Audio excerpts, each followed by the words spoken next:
दिन था 8 जनवरी 2018 का। केरल के एर्नाकुलम के कुवलम के पास एक नदी के किनारे नीला ड्रम पड़ा था, जो कि कई महीनों से यूं ही पड़ा हुआ था। लोगों ने उस ड्रम पर पहले तो गौर नहीं किया, लेकिन जब उससे बेहद गंदी दुर्गंध आनी शुरू हुई तो वहां से जाने वाले लोगों का ध्यान उस पर गया।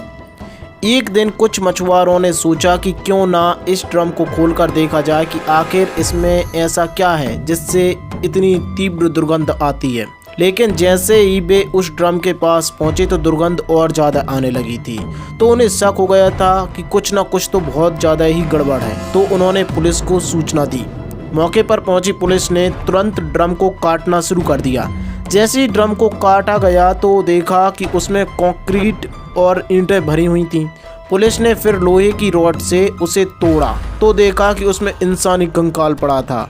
उसकी बहुत सी हड्डियां गल चुकी थीं, लेकिन कुछ चीज़ें अभी भी बची हुई थीं, जैसे खोपड़ी और पैर का हिस्सा। आगे कंक्रीट और तोड़ा गया तो उसमें एक कपड़े का टुकड़ा मिला और बालों का एक गुच्छा मिला।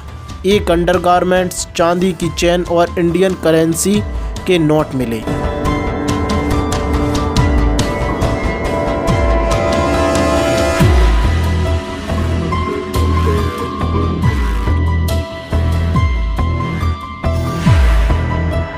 इन सभी चीज़ों को फॉरेंसिक जांच के लिए एर्नाकुलम के एक मेडिकल कॉलेज में भेज दिया गया।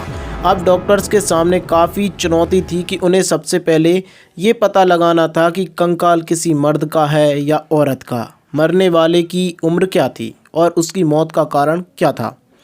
इसमें सबसे पहले हड्डियों को रीअरेंज किया गया ताकि हाइट का पता लगाया जा सके। जबड़ों की हड्डियों को रिकंस्ट्रक्ट किया गया ताकि मरने वाले की उम्र और जेंडर पता किया जा सके। वैसे जो बालों के गुच्छे मिले थे उनसे लग रहा था कि लाश किसी औरत की थी, लेकिन आजकल लड़के भी लंबे बाल रखते हैं, इसलिए बालों से पता लगाना थोड़ा मुश्किल था कि लड़के की लाश है या फिर लड़की की। जांच से पता चला कि मरने वाले की हाइट एवरेज थी और जैसे जैसे जांच आगे बढ़ी तो ये साफ हो गया कि लाश किसी लड़की की थी, जिसकी उम्र 20 से 25 साल के बीच रही होगी। 3 दिन यानी 8 जनवरी से 11 जनवरी 2018 तक पोस्टमार्टम की प्रक्रिया चलती रही। हड्डियों से जितनी भी जानकारी मिलनी थी मिल चुकी थी। अब बारी थी बाकी मिली हुई चीज़ों की जांच करने से। वहीं पुलिस भी जांच में जुटी हुई थी। उन्हें शक हुआ कि हो ना हो ये हत्या नवंबर 2016 से पहले की गई है, क्योंकि मरने वाले के पास से जो भारतीय करेंसी मिली थी उनमें 3 500 के नोट पुराने थे और वे नोटबंदी से पहले इस्तेमाल किए जाते थे। नदी के पास रहने वाले लोगों ने बताया कि वो इस ड्रम को सितंबर 2016 से देखते आ रहे हैं। उन्हें लगता था कि कहीं से बहकर आया होगा, इसलिए किसी ने उस पर ध्यान नहीं दिया। पुलिस को अब तक बहुत कुछ जानकारी मिल चुकी थी, लेकिन और भी जानकारी चाहिए थी, इसलिए जांच को और ज़्यादा तेज़ी से बढ़ाया जाता है। 11 जनवरी 2018 को शाम को सिबी टॉम का एक कॉल आया। ये कॉल पोस्टमार्टम करने वाले डॉक्टर का था। उन्होंने बताया कि उन्हें पैर की हड्डी से 6.6 सेंटीमीटर का एक स्क्रू वॉशर मिला है। पता नहीं वो आपके केस में काम आएगा या नहीं। हो सकता है विक्टिम का एक्सीडेंट हुआ हो और सर्जरी के समय इस पैर पर लगाया गया हो।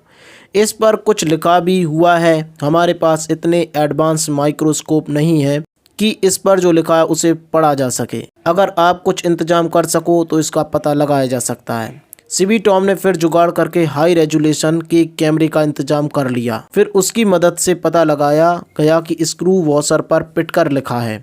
इसी के साथ कुछ प्रोडक्ट का बैच नंबर भी लिखा था। पिटकर पुणे बेस्ट एक कंपनी है जो कि सर्जरी का सामान बनाती है। अब इस कंपनी और इसके क्लाइंट्स के बारे में पता लगाना शुरू किया गया। सिबी टॉम को पता चला कि पिटकर कंपनी की केरल में सिर्फ एक ही ब्रांच है और वही पूरे केरल में सर्जिकल सामान सप्लाई करती है। इत्तेफाक से यह ब्रांच एर्नाकुलम में ही निकली। ஜனவரி 8 2018 எர்ணாகுளம் கேரளால இருக்கிற மரடோ அப்படிங்கிற கிராமத்துல ஒரு ஏரி இருக்கு. அன்னைக்கு அந்த ஏரியை சுத்தம் பண்ற வேலையை பண்ணிட்டு இருக்காங்க. அப்படி சுத்தம் பண்ணிட்டு இருக்கும் பொழுது அந்த ஏரிக்குள்ள ஒரு सिबी टॉम अपनी टीम के साथ पुणे पहुंचे और उनसे पूछताछ की।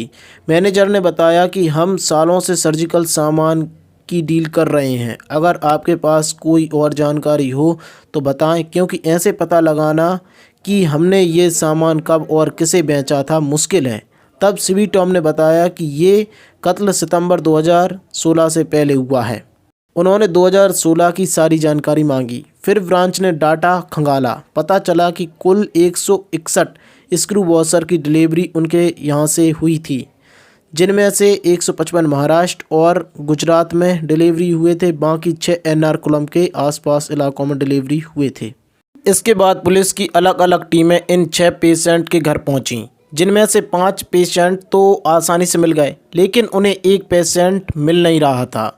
वो भी 54 साल की शकुंतला थी। पुलिस फिर हॉस्पिटल में पहुंची जहां शकुंतला का ऑपरेशन हुआ था। वहां का सारा डाटा खंगाला गया, लेकिन शकुंतला के नाम के अलावा उन्हें और भी कुछ जानकारी नहीं मिली। लेकिन विजिटर्स की लिस्ट में पुलिस को एक नाम मिला और वो नाम था अस्वती दामोदरम। उसका एड्रेस भी वहीं लिखा था। पुलिस फिर उसके घर पहुंची। वहां उन्होंने अस्वती से शकुंतला के बारे में पूछा। अस्वती ने बताया कि शकुंतला मेरी मां है, मेरी उनसे अब कोई बात नहीं होती। सितंबर 2016 से वो लापता हैं। पुलिस ने पूछा कि अगर वो लापता हैं तो आपने रिपोर्ट क्यों नहीं लिखवाई। अस्वती ने कहा कि हमारी आपस में नहीं बनती, वो मुझसे बात करें या ना करें मुझे फ़र्क नहीं पड़ता, मेरा उनसे कोई मतलब नहीं है। पुलिस ये सब सुनकर दंग रह गई। पुलिस को इसी के साथ उस पर शक भी हुआ, इसलिए उन्होंने उसका चिट्ठा खंगालना शुरू कर दिया। पूछताछ के दौरान एक कहानी सामने आई। पता चला कि अस्वती एक लड़के से प्यार करती थी। शकुंतला को ये रिश्ता मंजूर नहीं था। फिर बेटी ने भागकर उस लड़के से शादी कर ली थी, जिसके बाद दोनों के 2 बच्चे भी हुए। लेकिन ये रिश्ता ज़्यादा लंबे समय तक नहीं चला और 2016 में तलाक हो गया। उधर शकुंतला भी अपने पति से अलग एक किराए के घर में रहती थी। वो लॉटरी के टिकट बेचकर गुजारा करती थी। तलाक के बाद अस्वती अपनी मां के साथ ही रहने लगी। इन्हीं दिनों शकुंतला अपनी बेटी अस्वती की स्कूटी से कहीं जा रही थी। तभी रास्ते में उनका एक्सीडेंट हो गया और आसपास के लोगों ने उन्हें अस्पताल में भर्ती कराया, जहां उनकी एंकल सर्जरी हुई।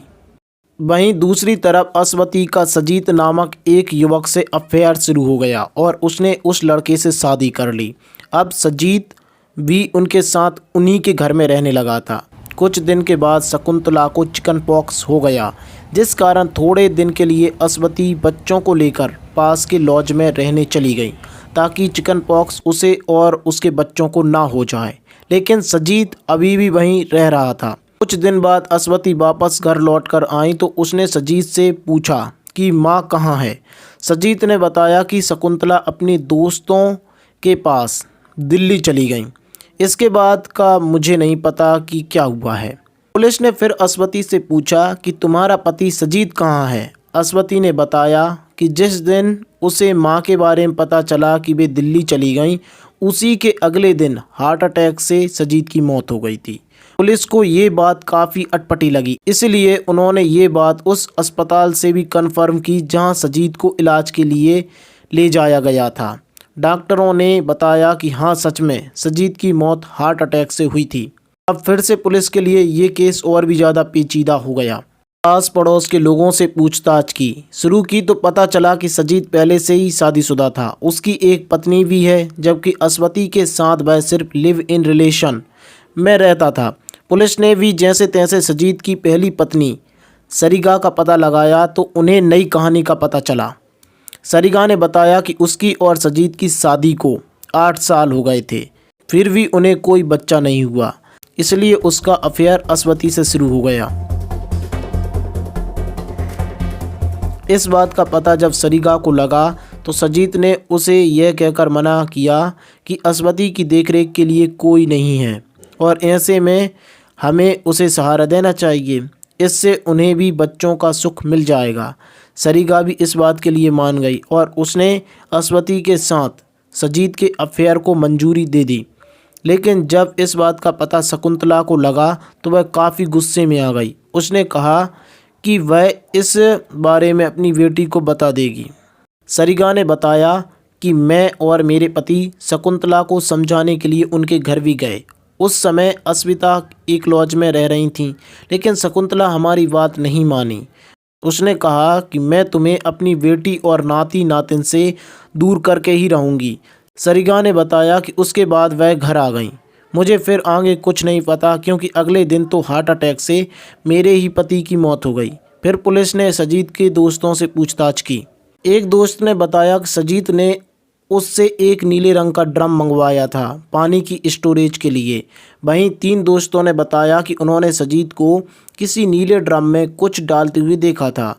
इसी से पुलिस ने पूरे केस को सॉल्व किया। पुलिस के सामने अब पूरा केस सॉल्व हो चुका था। पुलिस अधिकारी सीबी टॉम के मुताबिक सजीद को डर था कि वह शकुंतला अस्वती को अब सब कुछ बता देगी, सच्चाई बता देगी, जिससे अस्वती उसे छोड़ देगी और अपने बच्चों से दूर कर देगी। इसलिए सजीद ने शकुंतला के मर्डर का प्लान बनाया। लेकिन उसे इस मर्डर का इतना अफसोस हुआ कि उसने खुद ही केमिकल निगलकर आत्महत्या करने की कोशिश की। जैसे ही उसने केमिकल निगला, उसे हार्ट अटैक आ गया और उसकी मौत हो गई। तो दोस्तों, ये था केरल के एर्नाकुलम का केस। अगर आप लोग ऐसे ही वीडियो देखना चाहते हो तो हमारे चैनल को ज़रूर सब्सक्राइब कीजिए। Thank you. अब मिलते हैं किसी नेक्स्ट वीडियो में दमदार टॉपिक के साथ।